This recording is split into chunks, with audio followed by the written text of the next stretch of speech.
missiles. We come as well armed as we could be, but with the name of God on our lips. Hema Karov and Afalu. They bend and fall, but we stand firm. We arise and stand firm.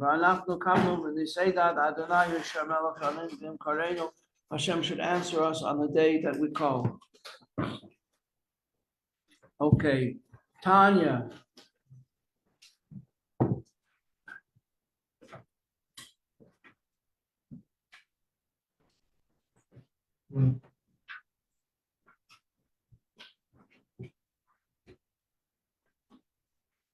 Okay, who can help me out? There's one girl's name I can't remember. She sits there. From Argentina. Shirel. What? Shirel? Yeah. She's still here? Yes. She didn't leave. Okay. Noah. Yes. From Brooklyn. Yehudit from Argentina.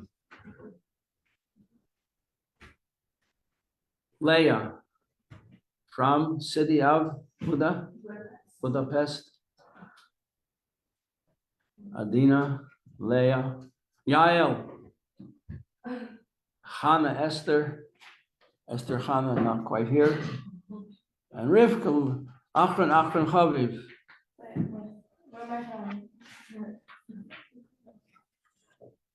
Okay, now I want you to turn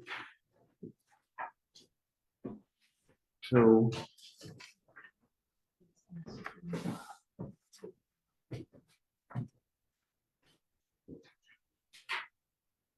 page 109. There's a note here in gray.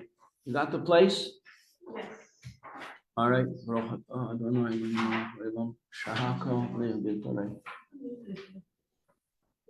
A little peppermint tea to warm me up. To be sure, he says here, Imies. What has he said before that he has to explain in this note? All the bottom of page 108. This is the explanation. Since everything in this world gets its life from klippas, that's why everything that goes on in this world is so harsh and evil and full of lies. Somebody was telling me yesterday he was so upset. He said, America is worse than Russia. I grew up under Stalin, he said. So we know all about this. And even Putin is laughing at the hypocrisy and the lies that are going on here in America, how they tried to destroy Trump and so on. He said, my wife said, if she, the clipper who was running against Trump, got says, we're leaving America. It's such the corruption and the press is like he is saying just like in Russia, they do every forbidden thing and they write in the press that it's the truth, that what they're saying is the truth, and that's what's going on here in America. They do unbelievable. There's unbelievable corruption. We saw 4 years ago they rigged the election. It was very obviously rigged. And so that's why it says everything in this world is evil. All the doings of people are so corrupt because they get their life from klippa. What is klippa? Klippa is such a deep hiding of godliness. Just like the peel on the banana hides the banana. Or just like the shell on the walnut hides the walnut, the chestnut. You ever take chestnuts from the trees? When I was a kid, we used to take a chestnut from a tree and put a string through it with a needle, right? And you'd smack somebody else's to see whose was stronger. And they're called conkers. So that's where life comes from. Now it goes on. The Alter Rebbe writes that notwithstanding the fact that still godliness maintains klippas, The Klippas get their life from godliness all the time, or else they wouldn't exist. So in the terms of the Kabbalah, we're reading on page 109, the infinite light of Hashem, which is called the Or Ein Sof. Or is light, Ein Sof, infinite, clothes itself in the four worlds. Each world is made up of a DNA structure of 10. We learned this in chapter 3. 10 comprising 3 intellectual parts and 7 motivational parts. These are the 10 spheres. So you have 10 spheres in all 4 worlds. What are the 4 worlds? He tells you right here. Atzilus is the world of God, where godliness is one. There's no visible creation yet. Here is Esther Hannah. Good morning. Okay, the world of Atzilus is unified with God. And in this world, Hashem emanates from within himself 10 aspects which are called sephiros. These 10 aspects are the basic structure of all creation.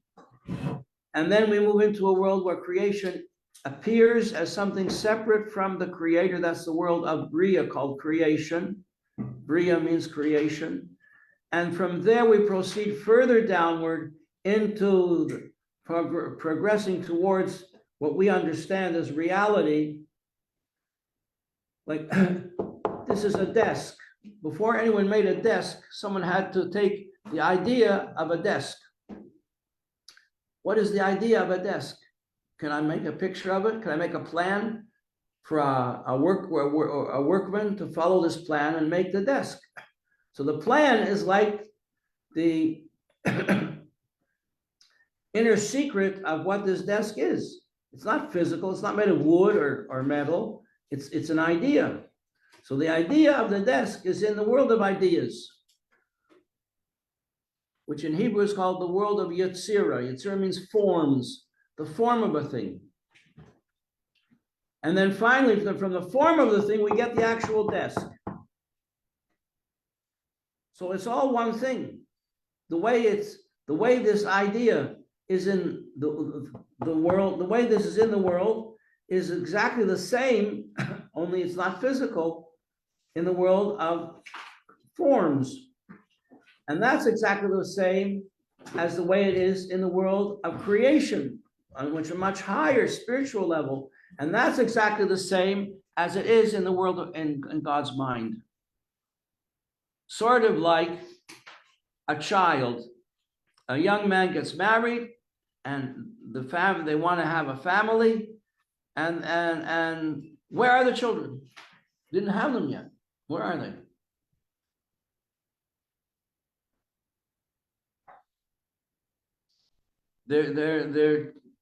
They're there. How do we know they're there? Because they eventually come into the world. They have a family. They didn't get it in Walmart's. It's from them. It's from themselves. And there's the 3 partners: the Father, the Mother, and Hashem gives the soul.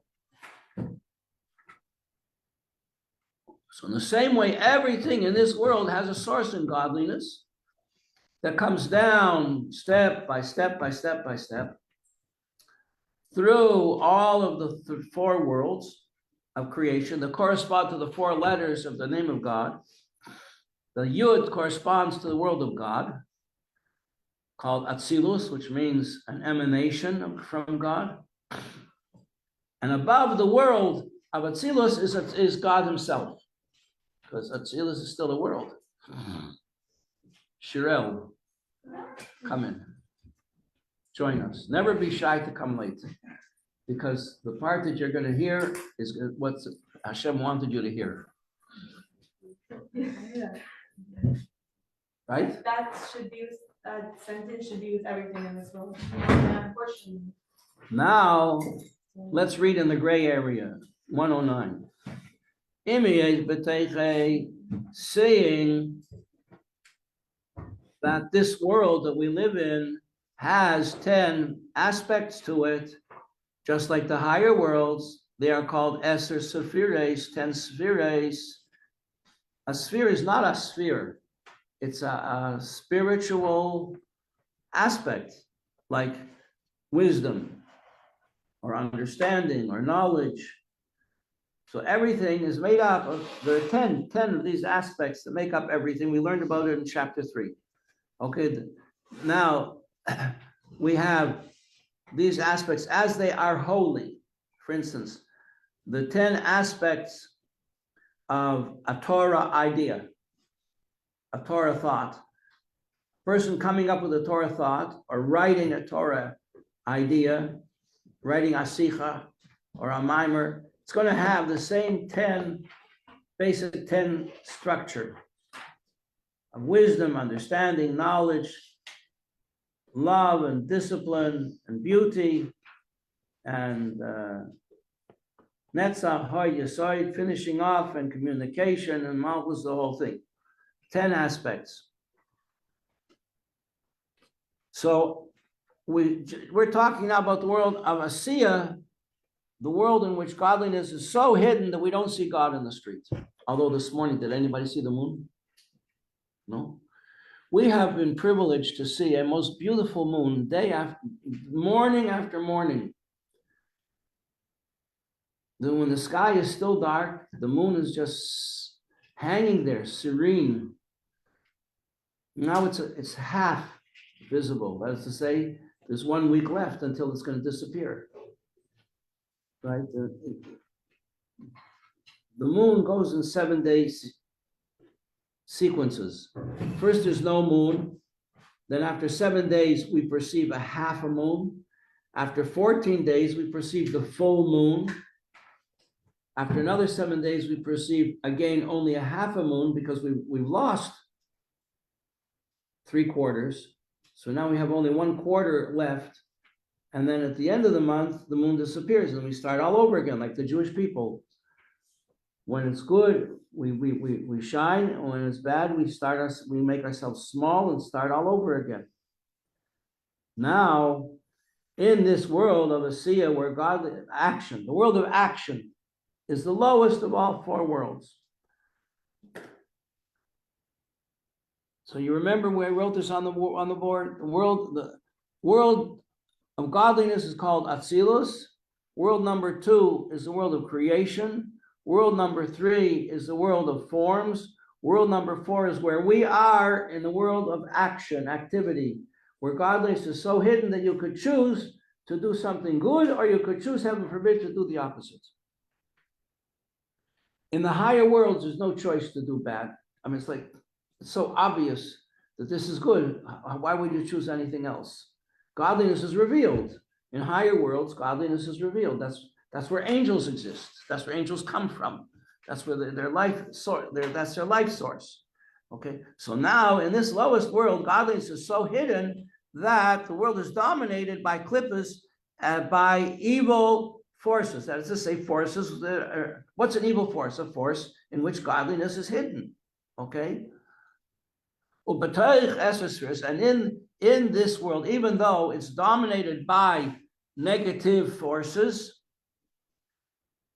you understand what we're saying here? That this world we live in is dominated by negative forces.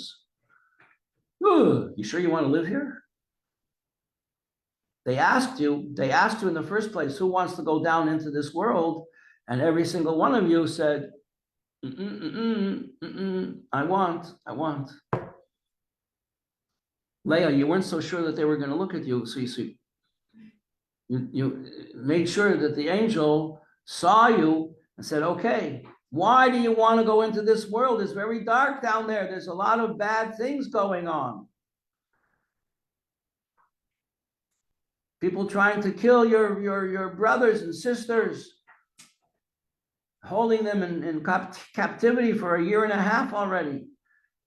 These ladies, girls who got out, they said they were left for days, whole days, just sitting in darkness.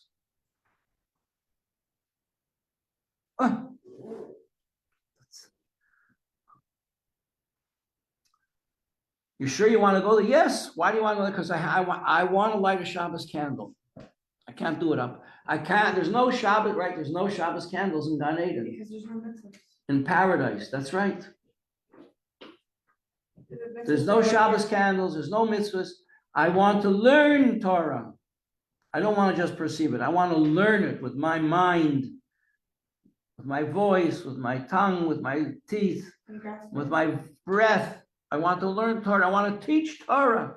I want to help people to learn. I want to be able to give tzedakah with money. I need money to give tzedakah. There's no money in Gan Eden. And there's no lulavim or esrogim in Gan Eden. So they said, okay, your wish will be fulfilled. And they take you under the arms and they start taking it down. It starts to get darker and darker and darker and darker. The plane is going down and it was so beautiful up above the clouds. And now you're going down, it's rainy and snowy and then windy and miserable. And the fires are raging in California. You're sure? Too late. It's too late. You got born. Now you're here. You'll make the best of it. So these 10 spheres in the world of action have within them as a source 10 spheres from the world of forms, the idea world. And within these 10 aspects in the world of forms, within them, contained within them, is the same 10 aspects, only the way they are in a higher world called the world of creation. And in them, the 10 spheres of the world of creation, and within them are contained 10 spheres of the world of God. And within the world of God is God himself. So in that sense, Hashem really is in every single thing in this world. Like in an onion, peels within peels. It's all one onion. So the Or Ein Sof fills this entire lowest world, the world of action, where we are, by being enclosed in the 10 spheres of the godly world, the created world, the world of formation and ideas, and the world of action that we live in, as is all written in the book called Eitz Chaim, the Tree of Life, written by Chaim Vital, Gate 47, chapter 2, and in the Sefer Gilgulim. What are Gilgulim? Gilgulim are reincarnations. It's a whole book about reincarnations, who's who. Give you one idea. You read in the book of Genesis, Bereshis, the first people who were born were... No, they weren't born. They weren't born. God made them. Huh? The first people born were Cain and Hevel. Cain and Hevel. What happened? They had a fight. Two brothers right away fighting. One started the fight. The other one, unfortunately, was victimized. He was stronger. They fought. Cain made a fight. Doesn't even tell us what they fought about. But they fought, and I'm not going to tell you the whole story, but Hevel was stronger. He threw down Cain. And then Cain got up, and when he wasn't looking, he killed him. He attacked him and he killed him. And that's the beginning of the human race. Now, they came back. When they come back again, we're going to read in a few weeks about how the Jewish people left Egypt and came to Mount Sinai to receive the Torah. And before they could receive the Torah, Yisro, Moshe's father-in-law, came and he converted to belief in the God of Israel, the God of the Jewish people. And then Hashem said, if he can convert, if he can believe in me, then I can give the Torah to the Jewish people. If he can become one of them, then they can have the Torah. Who was he? His name was Jethro.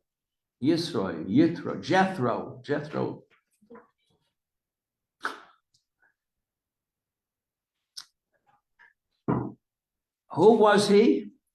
He was a very spiritual kind of person, a high priest. He worshiped, he knew every form of idol worship in the world. He was expert in all of them, so he was a high priest. And he was greatly honored and wealthy. You know, there's a lot of money in being a high priest.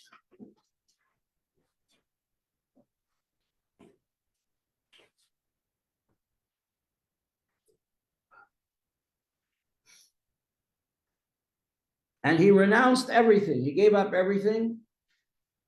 He renounced idol worship. And he said, there's only one God, one invisible God. So if he became a believer in Hashem, Hashem said, he is the lowest of the low. And if he can become a disciple, a student of Moshe Rabbeinu, then I can give the Torah. It's a key. And the whole chapter in the Torah is named after him. Parshas Yisro is where where Hashem gives the Jewish people the Torah on Mount Sinai with the Ten Commandments and the whole story.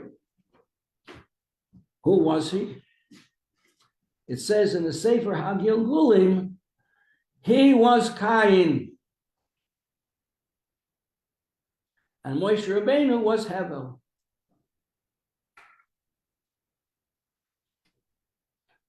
And they were reincarnated. They came back.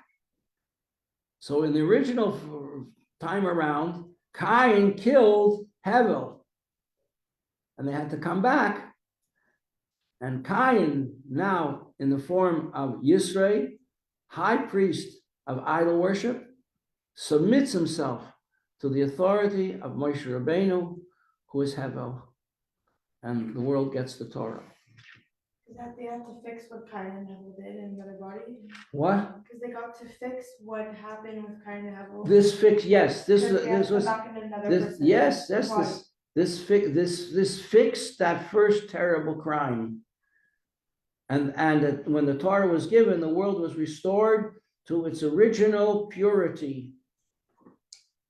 It lasted 40 days, and the Yetzer Hara was going nuts because he was out of a job. So what did he do? He tricked the whole Jewish people to miscalculate the number of days that Moshe was on Mount Sinai, and he showed them a mirage, a vision of Moshe dead, being taken to burial in heaven. The Jewish people freaked out. Moshe's gone. What are we going to do? We need to have a leader. We need someone to connect us with Hashem.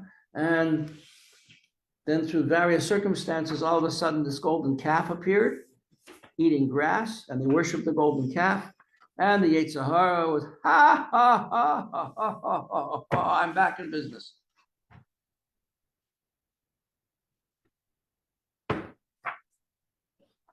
Chapter 7. Okay.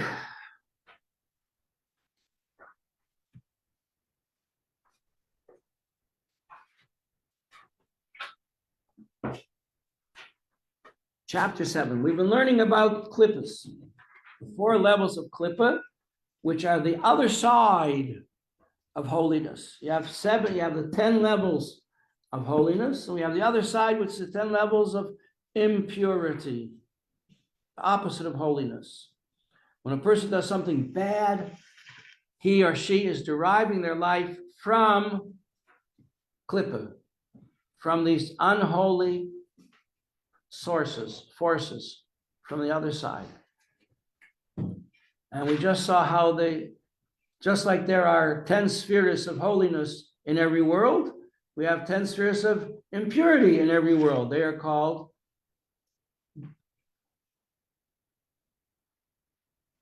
that's what they're called, spheres of impurity. Kasarim, with crowns of impurity. Crowns of impurity.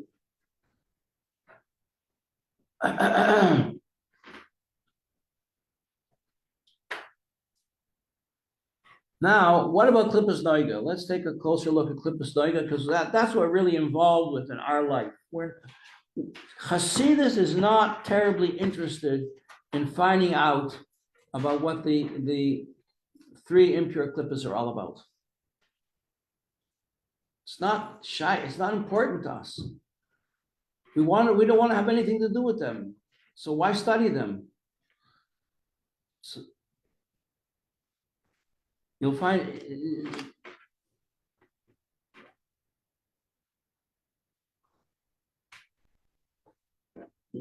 Klippas Noiga is the world that we are concerned with. What gets its life from Klippas Noiga? So chapter 7 says, Nefesh HaChayunis HaBahamas, this is called by Klippas, it has many names. One is, it's called the natural life force, the life force of nature. It's called the animal soul, the vitality and energy, the basic animal energy within us. In Jewish people, Shabbat Yisrael, Shemitzad HaKlippa, it comes from Klippa. So your soul comes from Klippa. We learned in chapter 1, first chapter, that our animal soul, which is self-centered, not holy, has good holy qualities in it that are naturally there. Like a horse naturally knows how to run. A bird naturally knows how to sing. A cat naturally is modest. We can learn all kinds of good things from animals, but they don't make decisions about it. That's just their nature. Okay? So our animal nature also has certain unique, special qualities to it. And they are, chapter 1, you remember what we learned in chapter 1? What are they? Modesty. How do you like that? Modesty is a holy virtue, and it's natural to the Jewish person. It's not natural for a Jewish person to be noisy or to dress immodestly. Mercifulness, forgiveness, forgiving. Jewish people are naturally forgiving. They have that quality in them. You don't want to forgive someone who hurt you, but you could. You could have mercy on them. You could come to terms with what they did and forgive them. You could. I'm not telling you to do it, but you could. And Jewish people are naturally kind. We're kind, generous people, Baruch Hashem. And because we are kind and generous, and people always think that everybody else is like themselves, we tend to think that the world around us, the non-Jewish world, is also kind and generous, and they're not. They basically are not. Every nation has taken its turn to wreak upon the Jewish people its cruelty, mercilessness. No nation is exempt. I used to say to my mother, "Oh, come on, Ma, you can't be so judgmental against her." She says, "Don't tell me. Don't tell me. We don't have to go through a list of the great persecutions of the Jewish people through the ages." Okay, so these are the natural qualities of the human, vital animal soul. The natural soul of a Jewish person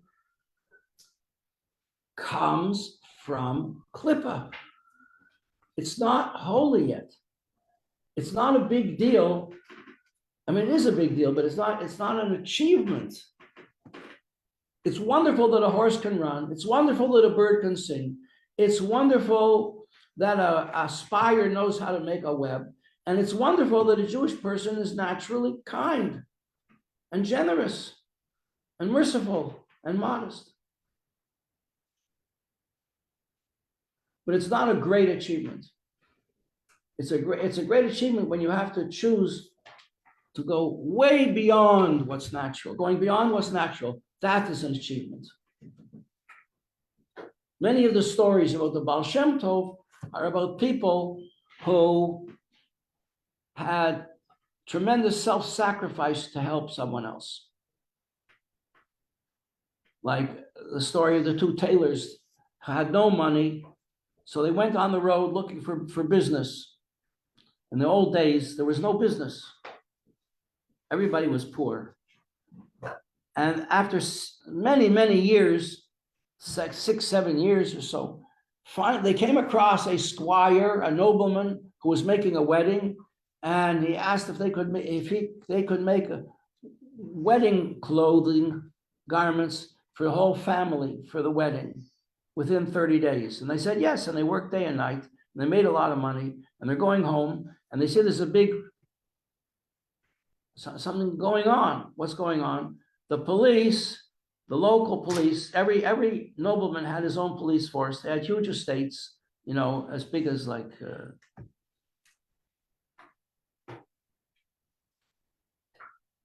huge, like from here to Albany, could be an estate of a nobleman in Russia or Poland, and they had their own armies, and they're arresting somebody, and because he didn't pay rent for his inn. He didn't make enough money to pay the rent for a long period of time. They're going to throw. So what they do, they throw him in a pit until he comes up with the money. Well, how can he come up with the money if he's in a pit? Well, that was a big mitzvah for Jewish people to redeem people who are in captivity. So these two tailors see what's going on. It turns out that there's a family that's going to be thrown in the pit because they didn't pay the rent.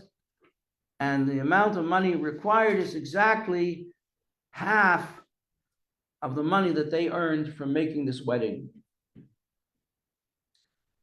And one of them says, listen, we could redeem this person. And he says, listen, I spent 7 years trying to earn a few kopecks to support my family. I'm not going to give it away now. So the other one goes over to the authorities and says, I will pay the rent. And he gives away everything that he earned in 7 years. He can't go home because he doesn't have a penny to his name. And in fact, his mind snapped. But the end of this, to make a long story short, he ended up, he was discovered by the mystics, by the hidden tzaddikim, and they restored his stability, and they taught him Torah, and he became a big tzaddik who made miracles. Whenever he gave a person a blessing, it always came true. That's not just kind and merciful. That's way beyond. When a person goes way beyond, that's an achievement. No one's asking you to do that. But the world gives 10% to charity, we give 20%. There was a Jew, I have to tell you the story tomorrow if you'll remind me. The Rebbe asked for people to make a donation for something or other. And this particular Jew, his name was Deitch, David Deitch. He wrote in what he was going to give, and the Rebbe said, I expected more from you. How much more? And the Rebbe told him a figure. He didn't have it. There was no way. It was way beyond what he could do. He went to the bank and he took a loan and he gave the check into the Rebbe the same day. I think it was $10,000, which this was going back in 80, 90 years. Long time. 50, 60 years. Went back a long time. So he didn't have any money. Now he owed the bank all that money, a huge amount of money. But what happened? Well, what happened is a long story. Class is over. I'll tell you the rest of the story sometime, maybe tomorrow. In the meantime, we have to thank Hashem for the tea. But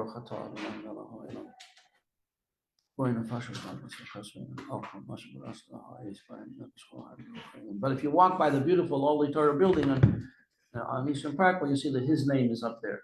He donated all the money. He donated all the money, year after year.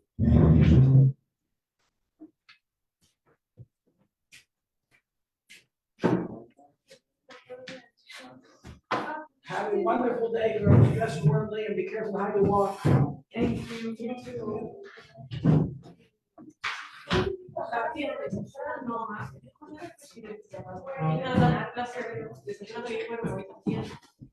Hi, girls. Good morning. Hi, Leah. How are you? So nice to meet you. I'm sure you were welcomed well by Petra and everybody else.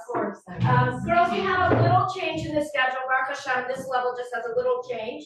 Mrs. Pearlstein's not going to be coming in to do her Megillah class. She has a bunch of, her baby was whatever. Baruch Hashem, everybody should be healthy, but the people who are healthy, it seems that their kids are not.